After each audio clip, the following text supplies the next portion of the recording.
再来讲，台湾的物产真丰富，动物、花草甲树丛，咱用看就看甲饱。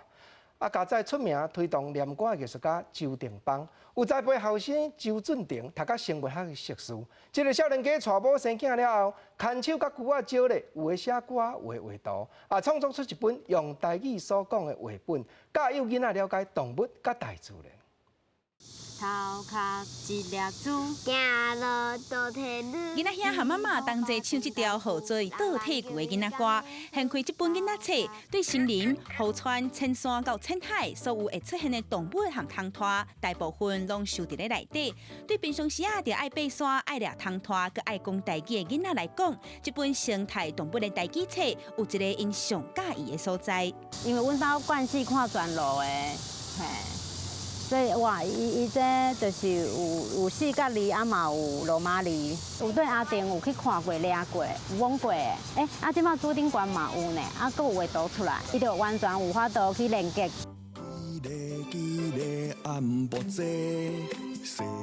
结合影像、插图、音乐和囡仔诗，侪种的素材，这本生态囡仔影音绘本是摄影师周俊廷用1年的时间，和伊的爸爸念歌艺师周定邦和侪朋友做伙创作的，就是望用土地的话，认识台湾这片土地的生物。因为我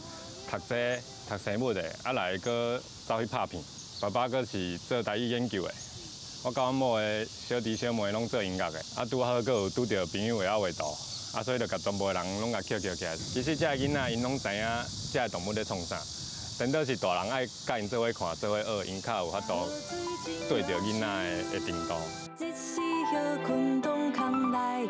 对蝉、蚕莺到山鸟，周俊廷就因变做是绘本的主角，也创新囡仔歌的旋律，就望环境知识和生态教育会使被收录起来，让大人囡仔对台湾原生的动物甲食物有更较深的了解，也学会晓保护咱的自然环境。记者阿敏金、陈保罗台北报道。